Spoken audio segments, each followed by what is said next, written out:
Welcome to the Nonprofit Coach and Everything DAF podcast, the show that unites leading voices in philanthropy, finance, and nonprofit strategy to help donors, their advisors, and the charities they support thrive. Your host today is Ted Hart, one of the foremost nonprofit thought leaders and the author of The DAF Revolution, Making a Difference in Our Modern World. Each episode features top experts sharing insider tips and real-world strategies in a lively conversational style, whether you're seasoned in the sector or just starting out. Ted lectures around the world, and now he's here for you. Here's Ted Hart. Hello, and welcome to this episode of the Nonprofit Coach and Everything DAF. I'm your host, Ted Hart, and today we're joined by a guest who is known for connecting research and practical application in philanthropy, which makes him a perfect guest for the Nonprofit Coach podcast. Dr. Amir Pasic is Eugene R. Temple, Dean and Professor of Philanthropic Studies at the Indiana University's Lilly Family School of Philanthropy. And Amir, welcome here to the Nonprofit Coach. Thanks, Ted. Happy to be with you. Amir, you serve as professor and dean at the world's very first school dedicated to the research and teaching of philanthropy.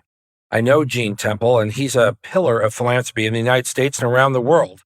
And I believe he now serves as president emeritus of the Indiana University Foundation.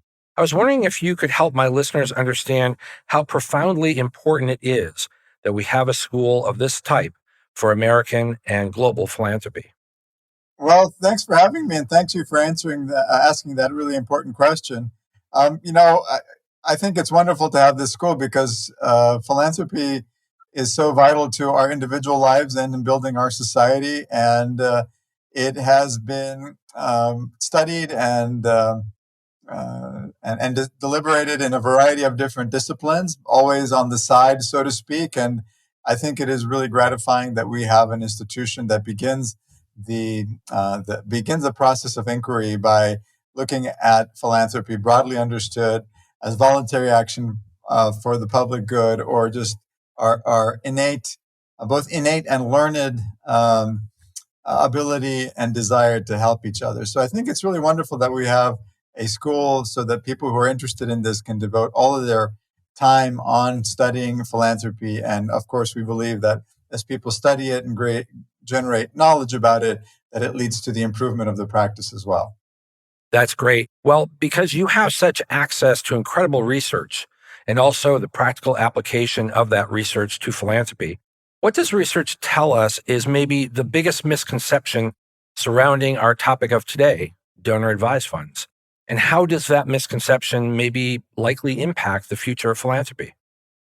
Well, I think the biggest misconception is that there's something mysterious about DAFs, and that DAFs are somehow removing philanthropy from where it properly belongs. But I think DAFs are just one more institutional evolution in the landscape of philanthropy.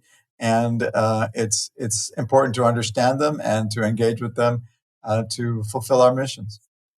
Amir, you and I had the opportunity to sit down and chat in depth about philanthropy and donor advised funds. And I want to thank you for that. I really enjoyed it. During our time together, we were just starting the planning of this new book, The DAF Revolution. And now there's a quote in this book from you. And I was wondering if you could help us understand the significance of your statement. And I'll share it with you. By allowing donors to separate the timing of their tax benefits from their philanthropic decisions, DAFs give them more space to be deliberate in how they make distributions. This approach can lead to more targeted and impactful philanthropy, both for the recipients and for the donors' sense of fulfillment.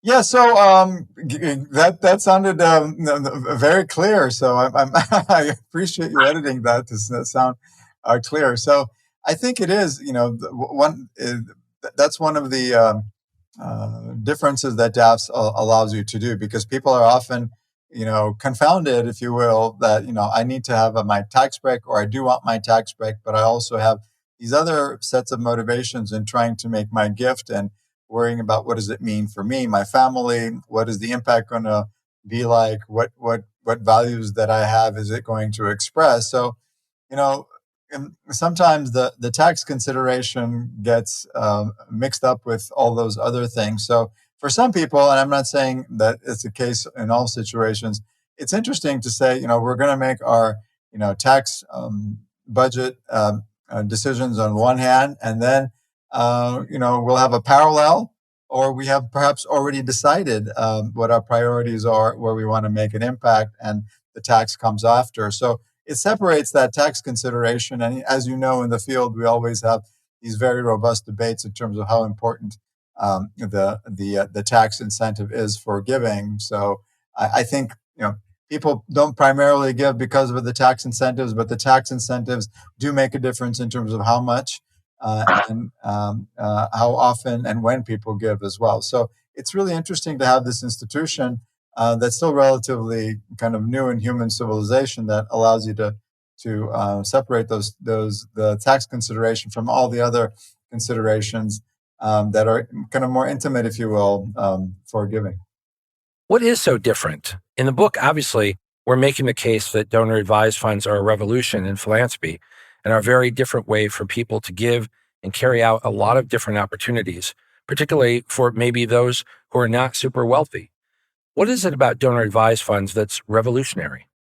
Gosh, I think one piece is the context, so, and that may be changing for us right now. I think the fact that we had a new institutional form come into the scene. We used to have individual giving, foundations, and corporations, and we pretty much knew what was going on there for several decades. And then, you'll probably have the exact dates in your book. I think over the last 20, 25 years, even though the donor advised fund was available, it really kind of took on a new energy and a new life, and became kind of the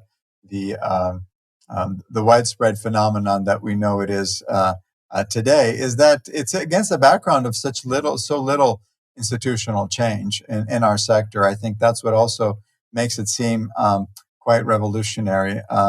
And we may be in for more changes on the institutional space as our policy process kind of takes on a new flavor that we haven't seen for many decades. So I'd say it's revolutionary against the background of a lot of stability and stasis. And I just go back to what we were talking about earlier: is that the tax consideration and all the other motivations for philanthropy can be separated out. But to your point about it, revolutionary, it could be just the very beginning of bigger changes in our sector. It's hard to say, and so that's another way to think about it.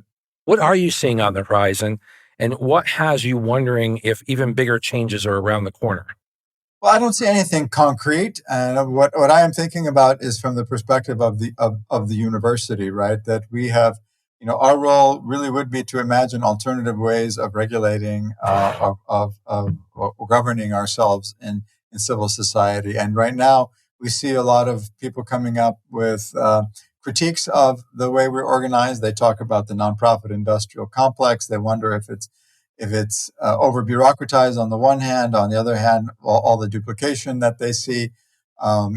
We see people worried about kind of maybe potential political bias depending on which side of the partisan fence that you look at. But I know that in our space, in higher education and academia, we haven't really been contributing to imagining alternative ways of regulating ourselves. We have kind of had an evolution of more or less incremental, small adaptations to a system that's been in place for some 6-7 decades. And my sense is that we should be thinking a little bit more broadly in terms of how do we draw the lines around the nonprofit economy?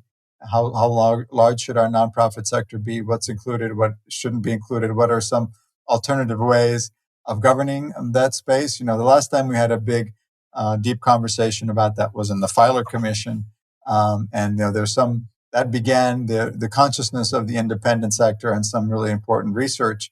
And there were some recommendations about alternative ways of governing the sector at the federal level, not having it go through the IRS, for example, that there should be an office for civil society nonprofit sector in the White House. And we've kind of let those broader conversations dwindle a little bit to I think now where we have the nonprofit sector has been become part of our polarized lack of good discussion, and depending on what side you're on, you see the nonprofit sector in one way or another way. But I think those of us who believe in the power of this independent sector think that it's vital for the functioning of both the commercial world, but also of our formal political institutions. So I think from the academic perspective, we should be thinking a little bit more broadly about how we might evolve in different ways. And if you will, the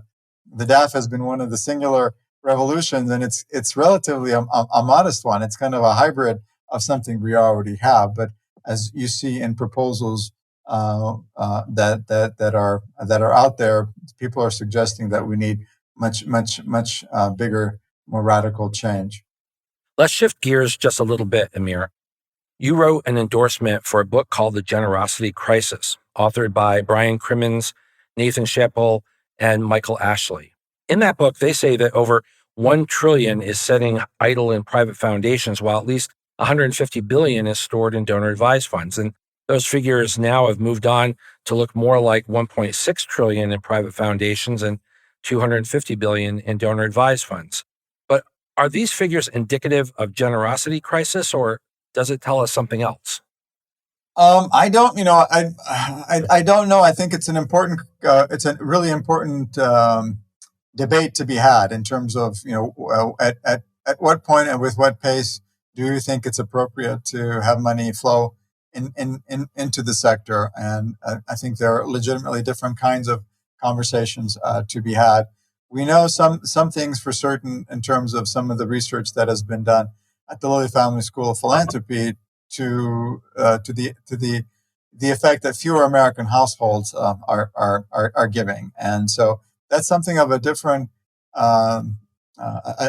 phenomenon than the fact that people are accumulating resources. And so it's one thing to be accumulating resources just for the sake of accumulating it, and the other one is to be accumulating it for a particular strategic purpose that you have some envisioned future use for it that requires that accumulation to take place. And so, we all have our preferred causes that we think have the biggest effect on society as we see it. But one of the functions of philanthropy that is one of the and private foundations in particular is the fact that we in the United States want to nurture a plurality of approaches, both because it's kind of our right to kind of dispose of our property and our causes and our energy in ways we want to. We wouldn't want somebody dictating that to us. On the other hand, we also hopefully are humble enough to know that there is no absolute certainty, and that we want a multiplicity of approaches to be tried so that we can see what actually works, because we have traditionally been skeptical of either the market or the state dictating kind of the overall solutions for everybody. So there's a kind of pluralism that allows for different timing of giving and different priorities. Now, we know that fewer households are giving, and that's problematic because those of us who think giving is something that brings everybody joy and enlivens all of our civic lives, we would like to see much more of that. And certainly, it's, I think, legitimate for people to question the accumulation of resources, and hopefully the people who accumulate resources will have some useful or interesting responses in terms of why they think it is important to do so. There are issues of intergenerational equity and fairness, for one, that people talk about, and we do have long-standing foundations that have legitimately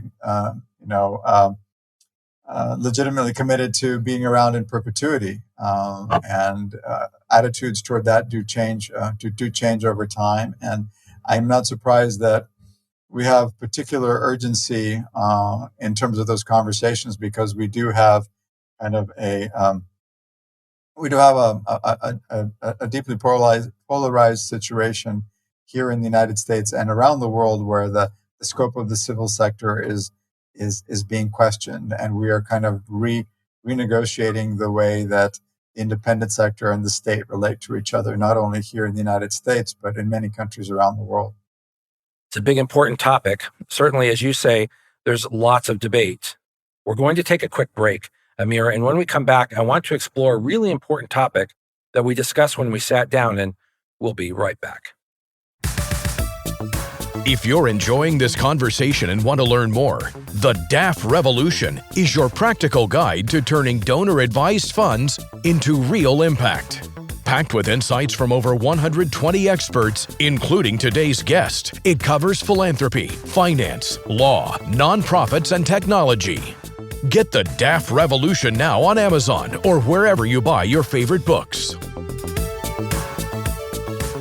And we're back. Amir, when we sat down, you said something that really stuck with me, and I'd love for you to share with our listeners more as it pertains to regulation and critics of donor-advised funds, topics that you brought up just before the break. Some critics continually raise the fact that private foundations have a required annual payout and donor-advised funds do not. And some see that as a positive and others see that as a serious flaw that may need to be remedied in new regulations. But when we sat down, Amir, you said that the intention behind the 5% regulation of private foundations was not to make it a ceiling, but it has effectively become one. This is a good lesson and an unintended consequence of regulatory decisions. So I wonder, what are the unintended consequences that you foresee if regulators should now bow to this criticism? Well, one of the things about unforeseen consequences is that they're hard to foresee. So I'm not sure that I can foresee them, but I think the object lesson is in that 5%. People thought that it would be, the minimum, and it's for many foundations has become a maximum. Although we do see kind of related to that the conversation about spending down and spending out in foundations kind of becoming a very topical issue, and that we seem to be in a period right now with the Gates Foundation making the announcement that it's going to be spending down at a more aggressive, shorter time period than what had been expected earlier. So the research that we have done and the donor advised consortium that's studying donor advised funds systematically saw that donor advised tend to give, and you probably know the data more recently, about 20% of their overall balances on an annual basis now. So it kind of depends what you think the alternative is. If the alternative is a foundation model where only 5% is going out, so beware of putting up a 5% minimum distribution from the DAFs so that they would be equivalent to foundations.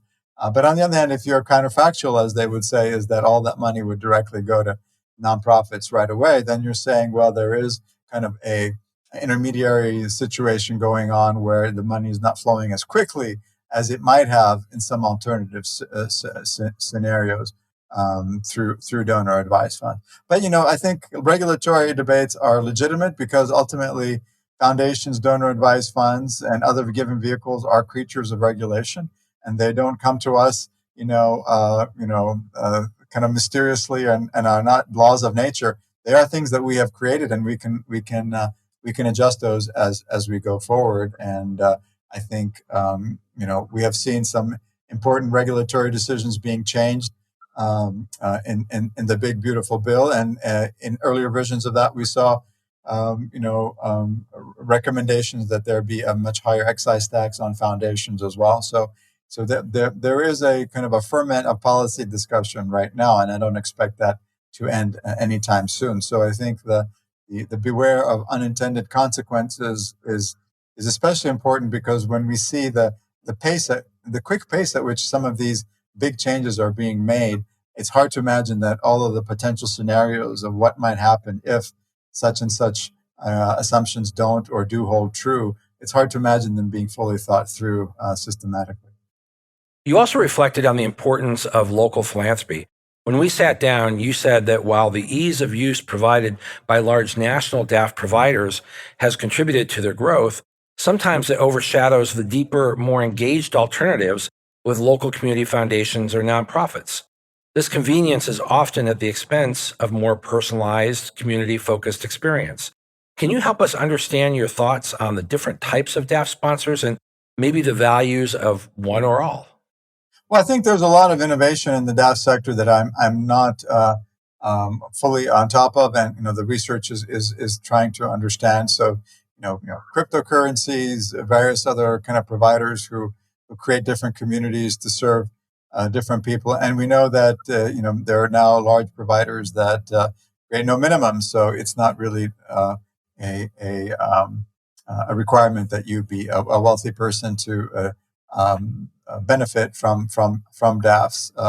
And it remains to be seen what the new what the new above the line credit deduction through the big beautiful bill might enable more people to feel that they have an incentive to give as well. But I think one of the contrasts is between these very large, efficient providers of the opportunity to make that distinction between, we talked about earlier, between getting my tax break and then making the decision to where to give, to separate those two out, is the place where donor advised funds began, and that is with community foundations, and where there's still a very, very important phenomenon. And what community foundations do offer that is difficult for the big providers to deliver is that deep knowledge about what the situation is like in your local community. So the community foundations have resources that help you understand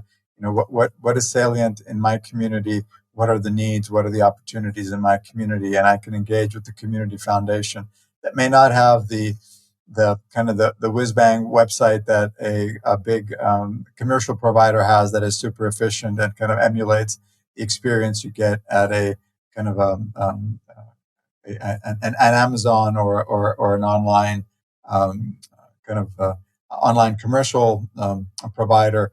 They do give you something else, and that there's that community engagement, and it's important to realize that there's important values there, even though the convenience might not be as high. Before you go, I do want to ask you about a quote that you gave once.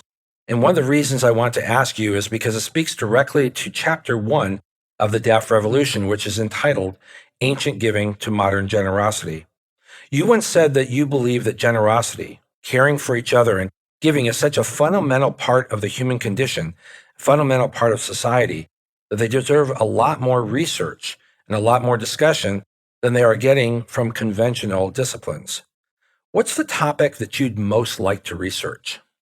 That's a great question, and I should beware of what I say so that people don't bring it back up to me. But I appreciate you doing that. So I think we don't know enough about. I think, and I'd like to explore how generosity is generative of new ideas and innovation as well. So I think there is in my mind something to explore between communities that are full of generosity and their ability to innovate, to take risks because they know that the community will take care of them if they take some risks and try new things and new knowledge, and that when they bring new ideas back to their community, the community will receive those ideas in that generous critical spirit where they will kind of question what you have proposed as new knowledge and go along with you to think about kind of how that could help the community. So I think that there's something fundamental about that. We often think about the generation of innovation ideas through kind of a cutthroat competitive system, and I worry that we may be missing something, because I know, especially now that coercion is becoming more fashionable in governments all around the world, where they're kind of trying to coerce reality to kind of come alongside their preferences and their particularities. That when you try to force people to come up with inventions, you end up kind of coming up with false things like biology in the Soviet space, and scaring people to comply with what your biases are. So, without that deep generosity, I think we lose those conditions of freedom. And I think that's one of the reasons right now, that's one of those things is very, very salient to me. And so, that's at the very large level of, I think, governments, and, governments being the most enlightened governments realizing that, having independent voices and contrary voices is in their long-term interests. is constraining that space, and that probably cascades through lots of communities that we really haven't realized that the ones that are most functional, or there's something about being functional in terms of being innovative and also being the kind of communities that allow the human spirit to flourish deeply and in a lasting way, that they built in generosity in some fundamental way. So those are some of those kind of very basic ideas that I think could find really interesting research questions in various different ways. But it is that fundamental thing we started off with, is that there is something fundamental about generosity, and we often think of that as something we take for granted, that's soft and woolly, that the real world happens when a big money and big guns clash. Well, thank you. I would really love a chance to read that research if you get a chance to run the numbers and see what that really shows us from community to community.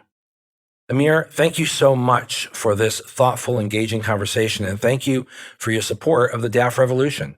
Your important work at the Lilly Family School of Philanthropy is making a difference in all of our understanding of giving and the success of generosity. To our listeners, if you enjoyed today's episode, be sure to follow us wherever you get your favorite podcast. And of course, make sure that you get your own copy of the DAF Revolution, Making a Difference in Our Modern World. Available now on Amazon or wherever you find your favorite books. Until next time, I'm Ted Hart, and this is The Nonprofit Coach and Everything DAF. You've been listening to The Nonprofit Coach and Everything DAF with Ted Hart. Follow us on Spotify, Apple Podcasts, or wherever you enjoy your favorite shows. And don't forget to pick up Ted's newest book, The DAF Revolution, available now on Amazon and at booksellers everywhere. Thanks for joining us, and we'll see you next time on The Nonprofit Coach.